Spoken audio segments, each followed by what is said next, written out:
Hello and welcome to Beyond the Ball. I am Colly, and this week I am joined by Big Paddy. Paddy, what's happening? Hey, how's it going? Sorry I missed last week. I was unwell, and this was again due to the people watching and listening that don't subscribe to the channel. I actually came down with an illness, so Yeah. please, everybody, subscribe or I will get sick again. Thank you. One subscription cures Paddy's illness. That's what we're saying. Paddy, happy Valentine's Day. Happy Valentine's Day. Oh, yeah, I'm feeling very sexy today. The missus is downstairs snapping at him on this. Classic. Paddy, we're going to be looking at the fixtures from the weekend just gone or the week just gone. We'll have an update on the fantasy football. There's a little bit of Champions League football as well. I know, United are Europa, but we'll have a look. We'll have a look. And then we're going to look at the weekend fixtures as well. I'm going to be going live on TikTok as well. I don't know if anybody's going to be watching it on that, but if they are, I'll let you know. I'll be getting fucking abused if anybody is on that, because I put out two videos in the last kind of day or two, and I'd say there's about 1,000 comments that just abuse me, and I love it. And I absolutely love it. So that's why I'm no love for Valentine's Day for you on TikTok now. Oh no. It's complete anti fucking Valentine's Day, and I love it. That's why I'm wearing the glasses, Paddy, because not that I always wear them, but I don't usually wear them on this, but I can't see the fucking screen or this little phone in front of me. I can't see it. Blind as a bat, so there's no point. But Paddy, we're gonna jump into the first thing, which we always do, and it's the football review.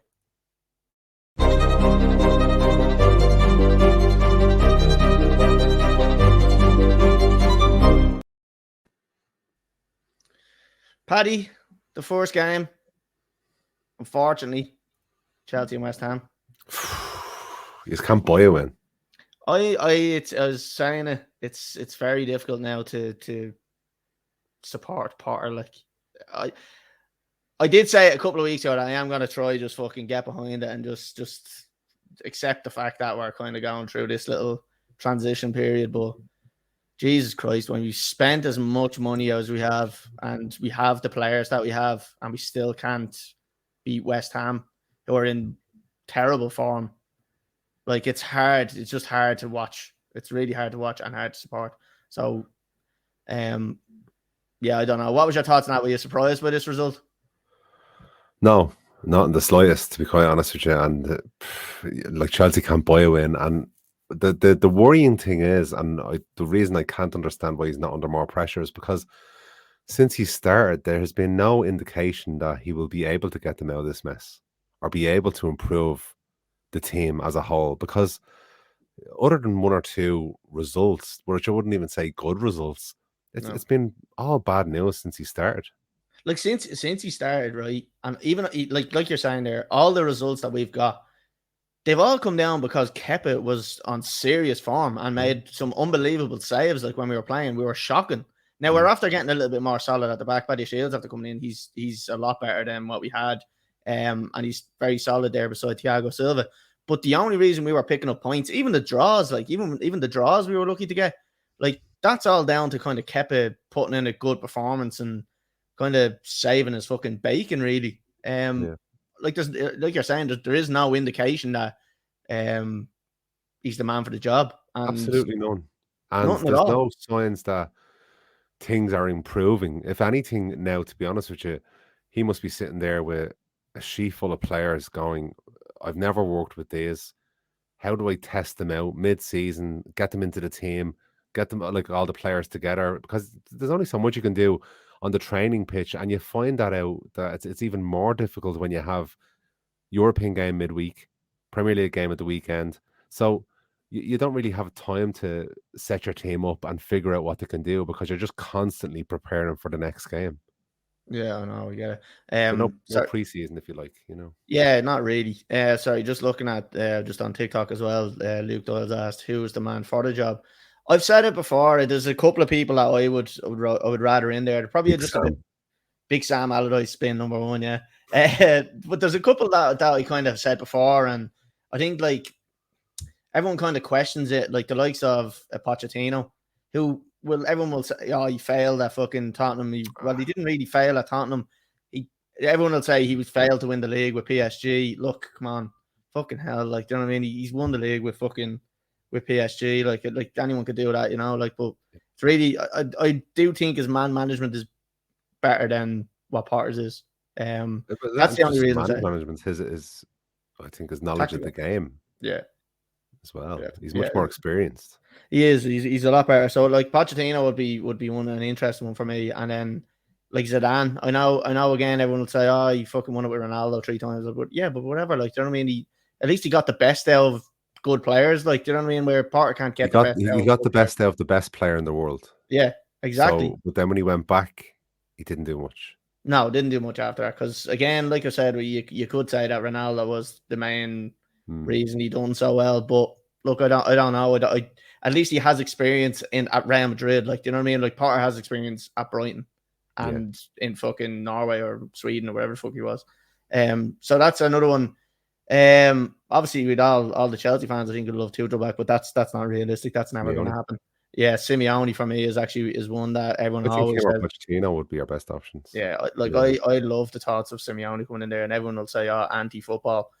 Oh man, inject that shit into me veins. I fucking love anti-football. There's winning football and losing football. Yeah. That's all there is. I love Simeone's tactics, and I know everyone will say, "Oh, it's boring, it's defensive." I fucking love it. Look, I went through the Chelsea era with Mourinho there, like, do you know what I mean, where we were winning games 1-0, parking the bus, like that was sexual chocolate to me. Like I love that. Like, so that's what I would want. I would want someone there that I know can get a result and win the game. So Simeone to me is a good one. But there's a couple options. Like I said, I'm trying my hardest to kind of get behind Potter.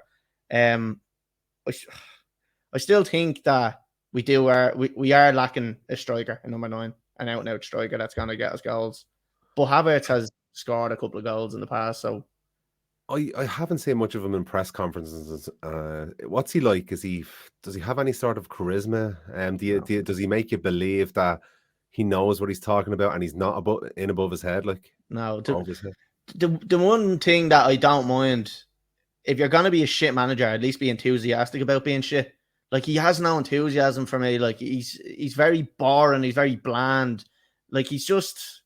So he doesn't get me excited. He doesn't get me juices flowing. And I can't imagine the players are sitting in that dressing room going, geez, I'm really going to get motivated now with Potter coming in and fucking asking, am I okay? And like all the fannying about. Like, I don't think he's the motivator, the man motivator that some of them other managers would be. Like, look at the likes of even Antonio Conte. If he's not getting the best out of the team, at least he's an absolute lunatic on the sideline and you nearly fear for him. So at least you'll run. Whereas the players at times don't even run. Now, look, again, I'm kind of saying this. Chelsea are a new team. It's pretty much a brand new squad. There is a plan in place, but I don't see how Potter has had any say in this plan. I just think he's come in there as a yes man. He's been told, I'm signing this player, I'm signing this player, I'm signing this player. Todd Bowley has probably gone to his fucking stat man who's watching Football Manager, and someone's come back with 4 stars and gone, yeah, he's one for the future, sign him. But look, there is a couple of good signings there that we can kind of look forward to. Of someone saying, of Brandon Yates saying, Cucurella, Gallagher, Ziyech and Havertz out of the club. I don't know about, to be honest with you, Cucurella. I still think he has a potential to be a good player. Gallagher, again, he's probably not the most talented player in the world, but the one thing he gives you is work rate, and that's all you want as a fan. See someone working their bollocks off. Ziyech, again, he just seems to have an attitude months ago. I don't mind him going. Does have a good left foot, but I don't think he really puts in the work for the team. And Havertz, I wouldn't get rid of Havertz either. Like, he's playing out of position. I think he's a number 10. So I'd probably use him as a rotation player. I wouldn't. Yeah. I don't know. I wouldn't be selling him. But Paddy, looking at it, what would you do in the next couple of weeks if you're a Chelsea owner, right? And you have to think, I suppose, about what's going on. Is there any way that you can sack Potter, or do you have to now?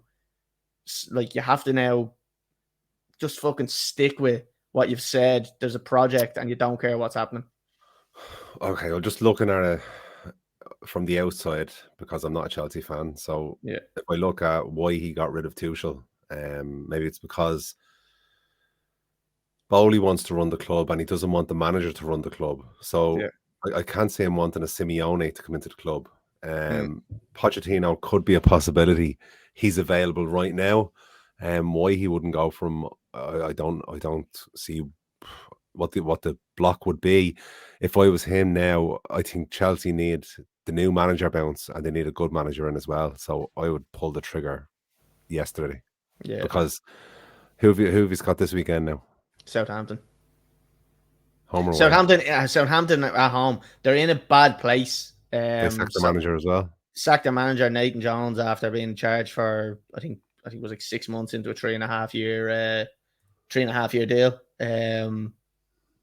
They've lost. Get down sometimes. They lost 7 of their 8 games. So. This could be the final nail in the coffin. If you don't get a result the weekend, I think it'll have to be.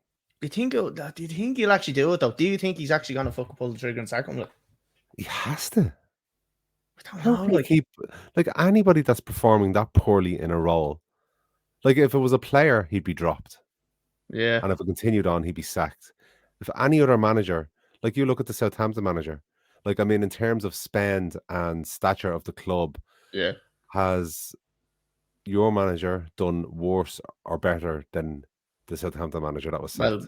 Well, when you put it all into context and you see the amount of money we've spent and all sorts, you have to say he's done a worse. Yeah, you have to say he's done a worse job. Like there you go. There's no other way about it. You can look at league position, but you have to keep it all relative. You have to be exactly. You have to think like right. You've spent so much money. You have to be in a better league position. I'm not. So if you look at where did Southampton finish last season and where did Chelsea finish last season, so that's your context as to the position for now. Yeah. It's a tough one. It's a tough one as a Chelsea fan, but so look, we soldier on. We're in a rough time, but like I said, Paddy, at least we are spending the money, and at least we do have something to look forward to. We've a lot of shiny toys there, like to look at, and some of them are potential to be very good. The likes of Mudryk and stuff like that was asleep the last game or two, but looks like he still has a bit about him. Enzo Fernandez is a quality signing. Joe Felix, we need to make that permanent. That has to be a permanent signing. We need that to happen. Yeah. The only fear for me is that he could go back to Atletico Madrid because he doesn't get on with Simeone, and Simeone's leaving at the end of the season. So that's me fear. So that's me fear with Joe Felix. But that can't have been just a player decision to come to Chelsea. That must have been a club decision as well to allow Joe Felix to go to Chelsea. So maybe they'd be happy enough. I wonder, is there a buy option in the loan deal? Or I don't know. I read something about it that what did I read about it? I thought that he had to come back or something. Probably. I thought there was some stipulation. Yeah. It's unusual for how you got him. Like, was it a financial issue, or again, was it just down to he didn't get on with the manager? I'm sure it was just that he didn't get on with Simeone, and it was a personal thing. He wasn't happy at the club, so Chelsea came in, and that was it. You got him. Like, great fucking signing. You know what player power is like now. If he has a good time at Chelsea, he'll just push to get it done. The agents will as well. David just said in the comments there's no buy option for. Yeah, I think that's what I read, that there was no buy option for Chelsea. So it's going to be difficult, I think, to make him permanent. But they have to just like 200 million. There you go. Fucking throw it at him. I don't care. Yeah. Like at the end of the day, that money doesn't come out of my pocket. But if we're going to spend fucking stupid amounts of million on people, 200 million on him is a fucking steal. Like, right, Paddy, we'll move off Chelsea for now anyway. We'll move on to the next game. Leeds and Man United. Talk to me about this one. The informed team. I'll tell. Well, it was a funny story. I went golfing on Sunday morning, and I came back, and the match was on an hour later after that. But my missus said, "Oh, look, we're going to bring the kids on a hike," and I couldn't say no because I was after being golfing all morning.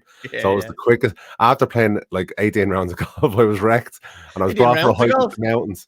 But I fucking ran up the mountain, ran back down, dragged the family with me, and I got home for the second half. So got home for the second half. It was 0-0. I was seeing Harry Maguire was playing central defence. Sabitzer and Fred.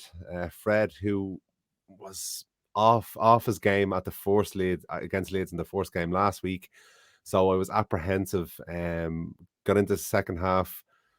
And then towards the end of the game, we just found a way to win. And again, this is what I'm looking at Ten Hag and thinking to myself, look, we're not going to win the league this season, but next season after, if he continues on this trend of getting the best out of players that haven't been performing and getting the best out of the very, very depleted midfield against a Leeds team that were resurgent, because we've seen it against United during the week in Old Trafford. You would expect them at Elland Road to be even better again, but Ten Hag looked at the first game, figured out how to control it, which he did, and we ended up getting a comfortable 2-0 win. And also Rashford's form, he's on better form since the World Cup than Haaland.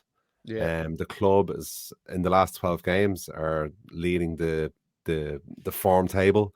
And Garnacho last week, he worked with him to say, you have to finish, you have to do this. And what does he go and do? He goes and scores a goal. So he's obviously motivating in the right way. Yeah, we have Brandon in the comments there saying Rashford is a beast for United. He has to say it is. Like, I was actually only talking to one of the lads in work there about Rashford. Like, I know that this isn't going to be something they want to do, and it's probably not something that they're ever going to do. But if you were to sell Rashford right now, you're talking the guts of 150 million for the player that he is at the moment. You can, and that's what I mean. No, I don't think if you said to any Manchester United fan, 200 million and you sell Rashford, I don't think one of them says yes. And you know what the major reason is? Because there isn't a lot of really top quality strikers out in the market at the moment that would even be near available. No. And like the ones that you would think of that you'd want in your team are aging now. Look, I'm thinking even Harry Kane now going into next season.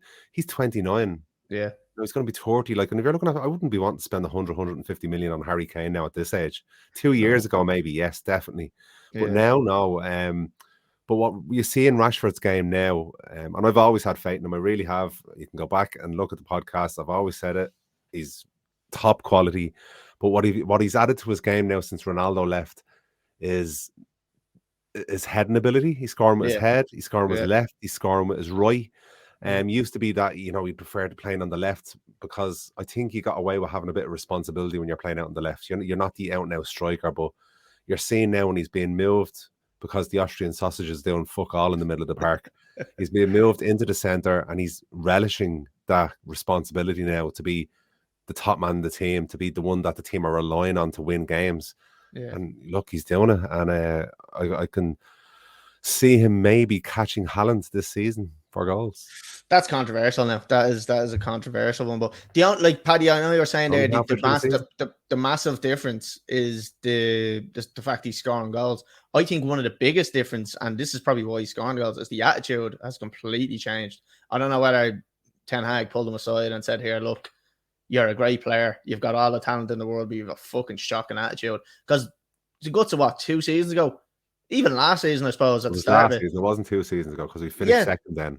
Yeah, even last season, like United fans were saying, like, "Oh, get rid of him," because there was times in games when he's walking around, like, and he looks disinterested. But you can see he's turned it around, like, and it's good. It is good to see as a United fan that Rashford has turned it around. No. But every player last season, had their head down and wasn't running around for whatever reason. The clout, I don't know what happened last season, but Ten Hag has come in. He got rid of the players that he knew he couldn't fix. Yeah. And he kept the ones. Well, I think there's still one or two. I think Martial is one that is just, we're just not going to get anything out of him. Yeah. And I think the best thing for him as well would probably be a move, to try and get a move to maybe a Tottenham or something like that. Move to France, I think. I think he needs to get out of England. I don't know whether England suits him. I think he needs somewhere that you'll get a bit of space to run, and France gives you that. Even Spain. He went to Seville, didn't he, on loan? Yeah. And he got injured and it didn't go too well for him. But Garnacho, good signing.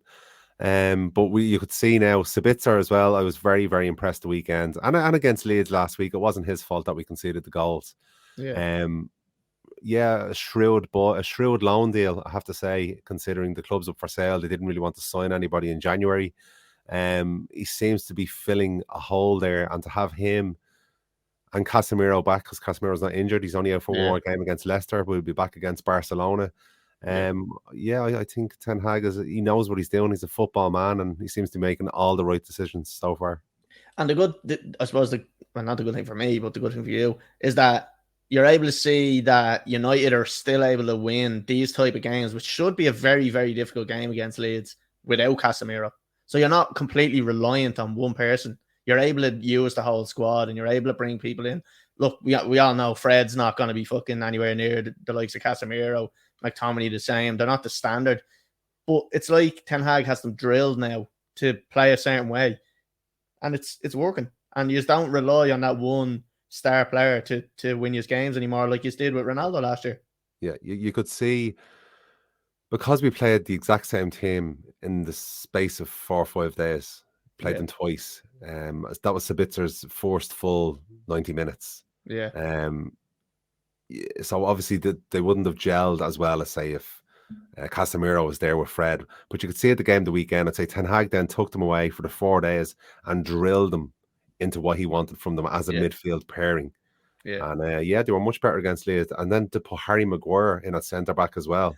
Oh, it was shitting it. But again, here we go, a clean sheet. Him and Martinez. It was very close because he got caught on the ball once, and he in fairness, he recovered it kind of well, but like the ball went back to him. He stands there for about 10 minutes and tries to pass it back and then gets dispossessed. But look, that's Harry Maguire. You know, Harry Maguire is fucking Harry Maguire. You're always going to get that with him. Like that's kind of it comes as a package deal. Like so what else to add on Manchester United? No, but just I think it's going to be a difficult 10 days because we've got Barcelona, then 3 days later Leicester, then 3 days later Barcelona, and then 2 days later Newcastle in the final. So that's the only apprehension I have about the final, is that we have 3 massive games before it, within the 10 days before it.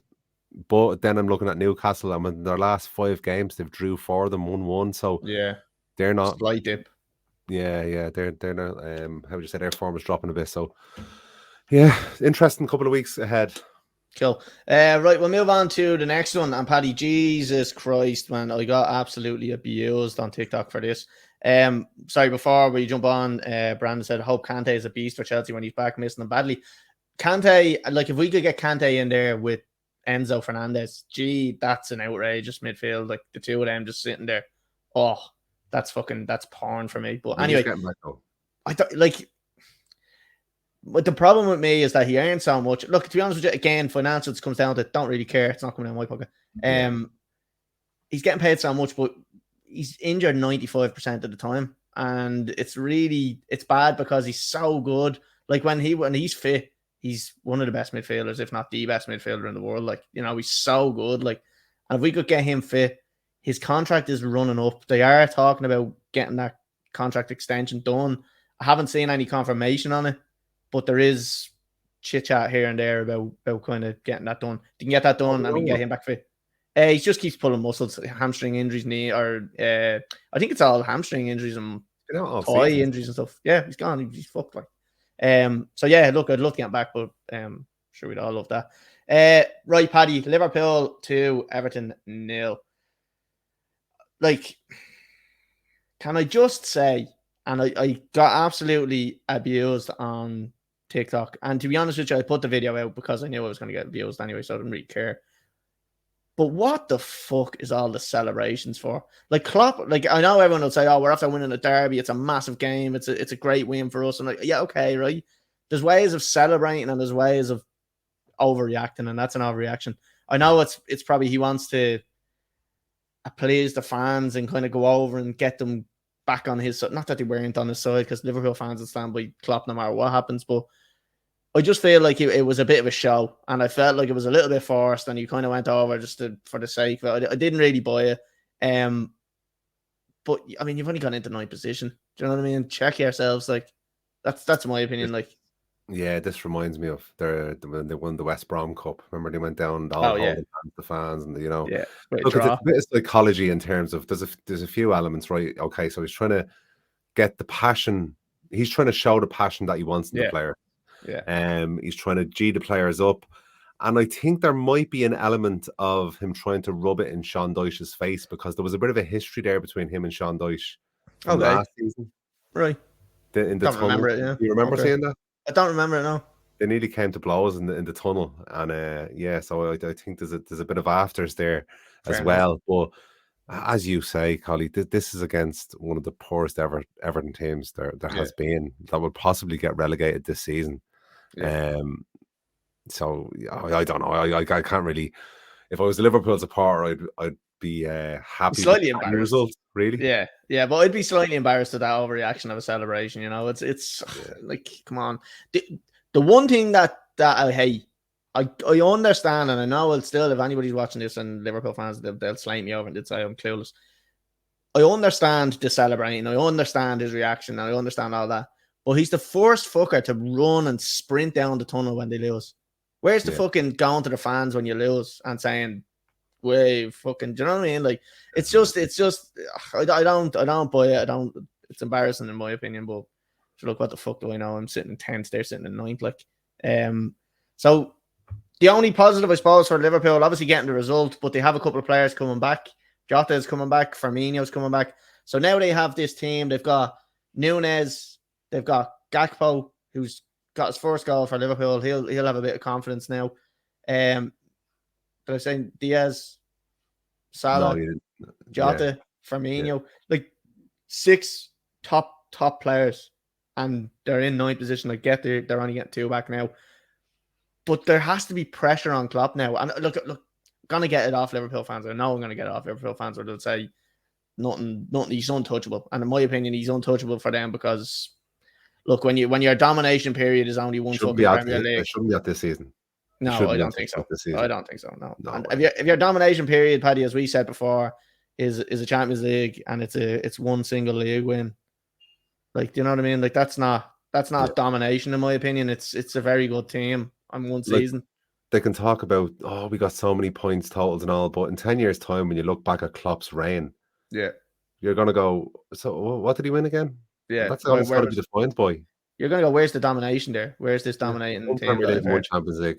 No, which a Champions League amazing, Premier League amazing, but you would think he's been Bill Shankly or Alex Ferguson the way they're going, you know. And the one thing about it as well is, I don't know what I was going to say there. Paddy. Sorry, there's not much else I don't think to cover on Liverpool. No, Connor's not here. Surprising he's not here because they won. A bit of gloating rights I suppose he could have had, but sure. Look, we'll get him on next week, and hopefully Liverpool will have lost by then. Right, we'll move on, Paddy. That's the review done. We'll move on to the fantasy football. We'll have a look at that.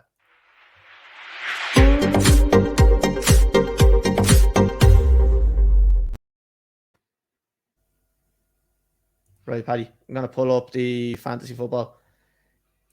I tell you what, Paddy, I don't think you were on last week, but I played me triple captain on Rashford. Did you do that? No. You played your triple captain, and then you're doing your fucking bench boost as well. So you're after really coming back into it. Oh, yes. Bench boost this week worked out a treat. So for anyone that is watching on TikTok, you can go off to YouTube and see what we're actually doing here. So this is my team. Jeez, I nearly leaked my team for this week, Paddy. I'm going to go back to YouTube and pause that. No, I haven't made me subs. Bench boost I played this week, Paddy. I've got 64 at the moment, and the average is 42. So I have kept it in goal, only got 2 points. Paddy Shield got 1. Ben White with 2, Saliba with 2, Trippier with 2. So nothing really happening there. I brought Grealish in. I had to bring a Man City player in, and I wasn't sure who to do it, but I probably should have brought Mahrez in. But I took a gamble and went with Grealish because he was playing a lot of minutes. So of course he gets taken off. So he got an assist. So I got 5 points from him. 8 with Rashford, 3 with Fernandes, 2 with Odegaard, 8 with Haaland as captain, 2 with Kane. But on me bench boost, Paddy, the bench. Look at this. It's beautiful. It's a thing of art. Thing of beauty. 3 points with Ward, 10 with Almiron, 12 with Shaw, and then 2 with Johnson. It's gorgeous, you know. Very good, yeah. Great week and great use of our bench boost. Yeah, and I had to use it. I made a sub there last week. I think I had Edward off Crystal Palace, who wasn't really getting on the score sheet, and I held off for ages on using it, and made one sub, brought me in. I think who did I bring in? Sorry, who the fuck was it? Sorry. Grealish. Getting Grealish in and got him out, and then I was able to use it and it worked out 3. So where is it? We're gonna go to your team here now and see how you done. So you want to talk us through it? Just average. Just average. Just above average slightly. Just average, Paddy. And that's what I'll be getting called on Valentine's night. Ederson in goal, 2. Trippier, Schär. Pretty much the same as yourself. Arsenal, Yeah. not much done in defence. Almiron, 10. Back performing because he had a couple of bad weeks. Yeah. So it was good to Wasn't see him back scoring in the much. slushy. Yeah. Odegaard didn't do much for me. Rashford, Fernandez, same as yourself. Haaland, captain. So very similar, actually. It's just you have your bench boost. So that's how you got the extra points. Yeah. And then Kane. So we've got a few players to still play. A few points there on the bench, but again, nothing really to talk about. Martial, have to go on to shoot. Oh yeah. You done what I done. You brought Mudryk in. I took Mudryk straight back out. I seen enough of him. I just I think he has potential to score a lot of points, but I'm not hanging around for him to hit form. It's going to take a few games. Yeah. I think it's going to be tough. Paddy, I'll bring up. He's got Southampton at home, so I'm hoping if he's going to do anything, he'll do it then. Yeah, I'll bring up Connor's team. Sorry for the league. You're first, I'm second. Connor's third. You're only 21 points ahead of me now at this stage, so it's getting tight. Connor had 40 points this week, average being 42. He'd Pope and goal, Saliba, Cancelo still in his team. He's got Cody, Almiron, Trossard for 6, De Bruyne with 2, Haaland with 4, Kane with 4 as captain, Watkins with 7, and he had Pereira on the bench. Pereira is actually going to come in and give him 6, so he'll have 46, which isn't too bad. And then he's got Zuma, who's injured, and De Silva on the bench. So it's not much to write home about. We'll check the actual overall league, Paddy, and see who's at top. It's been a massive battle, I think, between Colly Lamb and O'Shane. Oh, Colly's have to drop him down. Right, O'Shane Kane's still top of the league with 1-4-9-4. Up at the second is Lee Dillon. He's after climbing up there a few because I think he was about 5th or 6th there for a while. So 1-4-7-7. Then Dane Fletcher 1-4-7-1. Colly Lamb in 4th with 1-4-6-5. Alan Donovan in 5th. That's a good week from Alan. With 1-4-5-7. Anto O'Rourke in 6th with 1-4-5-1. Johnny Murphy in 7th with 1-4-4-4. Sonny McGreevy 1-4-3-2. Tony Tam 1-4-2-6, and then Callum Warfield in 1-4-2-8. So that's the top 10. So it's still fairly tight. Guts of about 50 or 60 points between 1st and 10th. So a lot of movement over the last 2 weeks. Yeah, still all to play for. A lot of points still grabs. I think we'd be forgetting, Paddy, that we're only just gone past halfway of the season. I know now we'd kind of be thinking that we're 3/4 of the way through, but because of the World Cup, we're way behind. So still plenty of football to play. Games to go, yeah, definitely. Right, Paddy, we're going to move on to the predictions.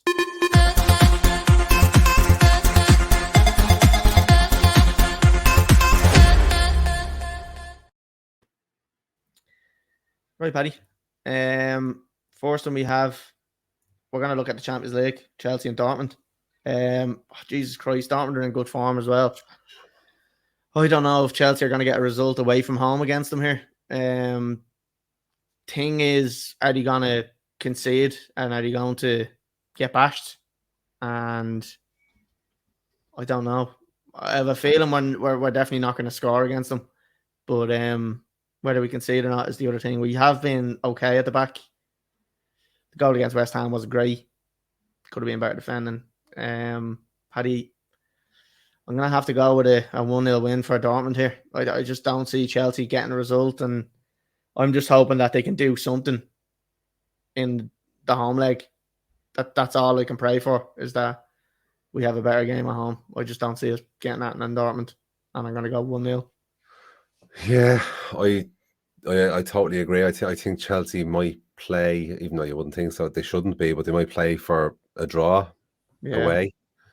But I do think Dortmund are going to nip it, and I think it'll be 1-0, and Sebastian Haller, I think, will score. Haller's a good player. He's probably going to get in fucking...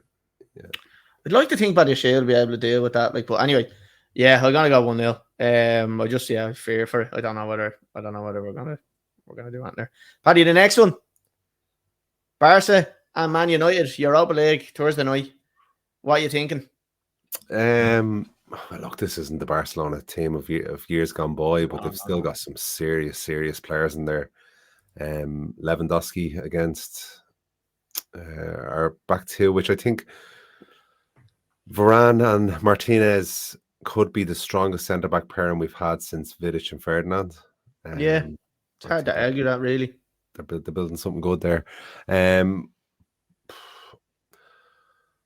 think Barcelona will score because even though we have Casemiro back, I do think we're leaky at times. Yeah. So I'm going to go for a 1-1 draw here. Okay. And hope that we'll come back. And I think Rashford will score first, but I think Barcelona will get a goal. And then I think we'll win the reverse fixture in Old Trafford. Yeah. I actually think it's going to be 1-1. I think Fernandez, he might get a penalty or something like that. And I think Fernandez may be taking it. Was there an argument on the pitch last time about who taking the penalty, or was there just a debate about who was getting it? Was it between Rashford and Fernandez or something? Thought there was like a little bit of a debate. No, I don't think it actually happened. I think it was more the media were saying who was going to take the penalty more than that. But yeah, I'd say he'll get a penalty. I don't know why. I just have a feeling he's going to get a penalty, and whoever takes it, whether it's Fernandez or Rashford, that'll be the scorer. Yeah. I think. Okay. So I'm gonna say 1-1. I actually think he's going to go through on this one, Paddy. To be honest, I think he'll beat him. I think he'll beat him on the return leg. Yeah, I think so.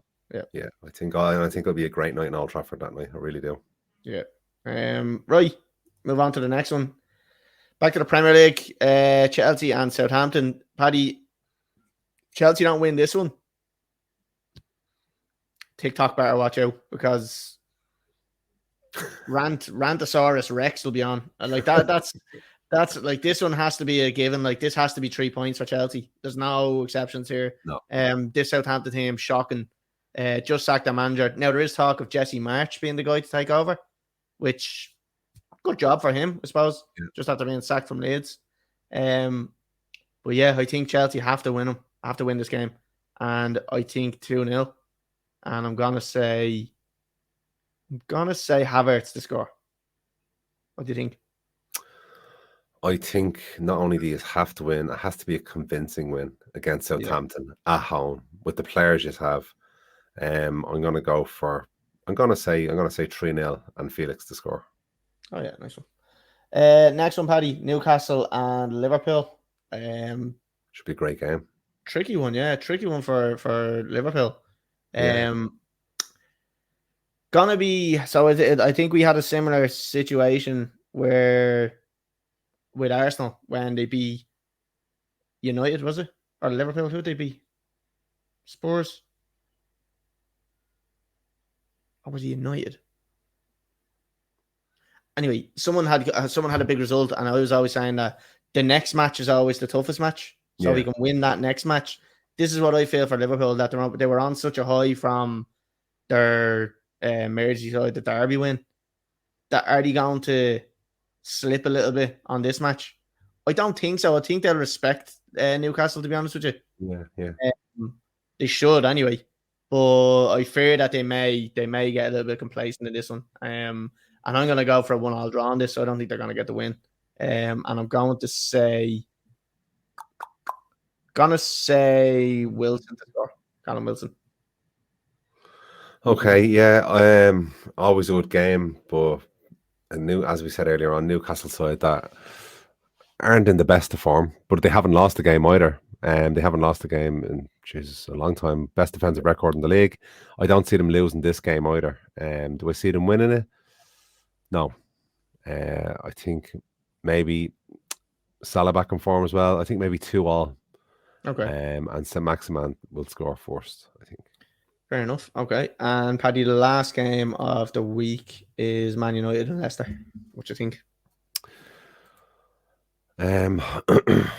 All being right with the world, United really should spank Leicester, but Leicester had a very good result against Aston Villa last week. Was it last week? 4-2? Yeah, 4-2, yeah. And then no, Jesus, they beat Aston Villa 4-2, then they beat Spurs 4-1 last week. Yeah. scoring a lot of goals. Jesus, yeah, that's oh my god, I'm scared now. But at Old Trafford, I think we can. Does it depend on how the first leg against Barcelona goes? I don't think so. I think Ten Hag will put more focus in the Premier League. I think we'll get a narrow win. I think it'll be. I'm going to go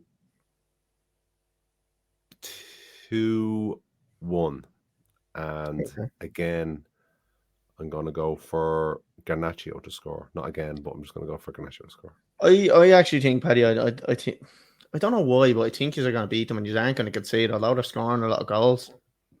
I just think he's defensively very strong. Like, I don't think there's going to be many games from now till the end of the season where United concede 2 goals or more. Do you know what I mean? I don't see it happening. I've got to go with a 2-0 win for Manchester United here. And I don't know why.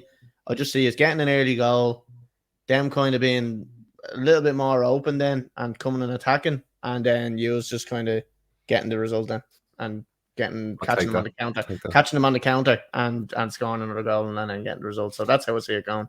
So I'm going to go 2-0 for United. I have to say Rashford. I don't want to say him because I haven't been fancy football and I want to jinx it, but I'm going to have to say him because I don't think he's even going to go 2 games now without scoring because I didn't say him in the last game. So that's how good of form he's on. I don't think he's going to go 2 games without scoring. So I'm going to say 2-0. I'm going to say Rashford to score. Sounds good. I'll take that. Yeah. Right, Paddy. That's pretty much all we have time for. It's been emotional. It's been a good pod. Yeah. Sorry, I didn't get on last week. Well, you discussed the Man City? Yeah, kind of just discussed it amongst myself. But yeah, I kind of was just thinking that, like, are you gonna want to make an example of Manchester United or Manchester City here? Are you going to, like, what's gonna be the outcome here? Me personally, I don't want to see them getting relegated. I know everybody's calling for them. Apparently there was 9 teams and Pep called them all out. Chelsea were included, but they're looking at it as an extra Champions League spot. So that's what's happening there. Is they're all the 9 teams are saying, right, there's an extra fucking Champions League spot for grabs here now. If we get rid of City, that could be us. So I don't like that. Chelsea was one of the teams I don't like it. I don't like calling for them to be relegated. Look, as far as I'm concerned, Pep Guardiola came out and said that everything was above board. He's been told everything was legit. How true it is, we'll find out, I'm sure, sooner rather than later. But I don't know, what's your thoughts on it anyway? Over 100 charges. It's not the 100, it's close to 135 charges. I'm hearing stories that some of them were retracted fairly quickly. Right. Some of them aren't that important, but from all the news that I'm reading, it's either going to be no punishment because they're completely innocent, or else it's going to have to be some serious punishment. There's going to be none of this in between stuff like they got with UEFA last year or the year before. Remember, they were nearly got banned the Champions League stuff. Yeah, nearly got. I think they got fined 10 million. Yeah. But there was discussions as to how well that investigation was run. This one now, it could take 5-6 years to run its course completely. Yeah. But it's going to be one of those. Yeah, it's either going to be no punishments again because they're completely innocent, or else it will be massive. Yeah, I don't want to see it. Like, personally, I just don't want to see it. I just want to see City are doing well. They've got quality players, quality manager. It's good for the league to have them in it. I know, like, Pep Guardiola is coming out and saying that, like, we'll be here when we get sacked and or if we get relegated. And he's like, we've gone through it all already in League 2 and we've made our way all the way up here. I don't think he'll stick around. If City get fucked down into League 2 or in fucking Conference League or something, he's gone and all the players are gone as well. Nobody's going to hang around and waste 3 years going through divisions, like get back up to where they were. Like, you know what I mean? There's no way that's happening. So I don't want to see the severe punishment like we're talking about, but at the same time, what like how bad are the breaches? You know, like it's hard to know. And my fear now, Paddy, is that are Chelsea going to get stung with this in a couple of years' time?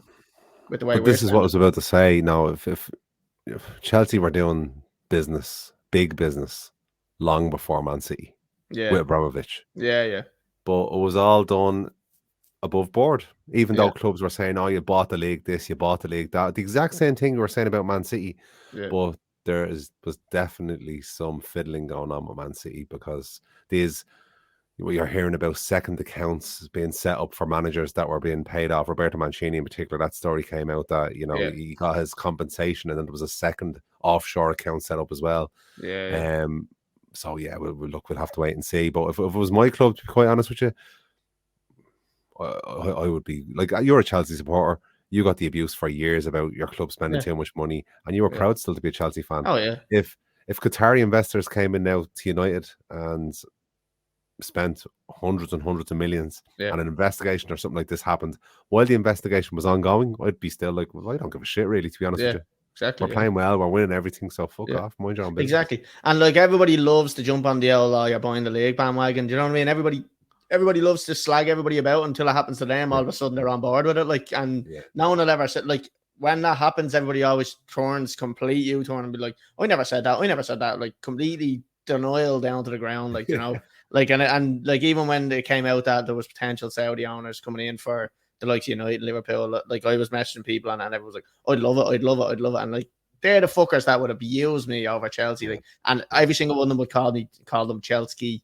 You know what I mean? Because they're Russian fucking investors. Like, so you know what I mean? Like, it's fucking, it's gas. It is. People are very fickle. Like, and it's funny. Like, it's all great banter in the world of football. It is. It's great. Like, and to be honest with you, even because I would have said it as well about Chelsea buying the league. But at the end of the day, it is just trying to wind the Chelsea fans up. 100%. Yeah. And that's all it is. It's all in my own mind, I'd be going, I wish we spent that much. And we did spend as much as City. Man United, you know, so I can't really say it's all great banter, and like, you know what I mean, it's all fucking tongue in cheek as well. And even the videos that I put up on TikTok, you know, it's all just to wind people up, and I do it very well. People take it personally and get personal. I don't mind that. Like, it's kind of funny. Like, the box room in your mom's house looks lovely. The box room was lovely in my mom's house. So I think I better get me ideas together and get myself my own house. You know, like, when they find out that's your house, I tell you, I don't know what they'll say. Yeah, it's ridiculous. But look, I enjoy it. I think it's funny. If anybody knows me, I don't think there's a way of winding me up. So like, or offending me, I suppose. So yeah, I didn't mean pissing against the wind against me. But Paddy, that's all. We're gonna wrap it up there. It's been good. It's been a good podcast. If anybody is watching on YouTube, Facebook, or Twitter, make sure you hit follow, subscribe, like, comment, all the good stuff. If you're on Apple Podcast, if you're on Spotify, rate it 5 stars, share with your mates, whatever you can do to help support it. If you're following us on any of our social medias, Instagram or anything like that, make sure you go over to TikTok as well and follow us there, because we're putting a good few videos out. Paddy, you're doing reaction videos for United games when you can. I'll be back this week. Last week, because again, the lack of subscribers made me feel ill. Yeah, so. and we hope you get well soon, and we hope we get loads of subscribers so you can get better. So Paddy, we're gonna leave it there. Nice for being on, all right? Cheers, man. Good to be back. Sound right. We'll talk to everybody next week on Tuesday at 8 p.m. See you then.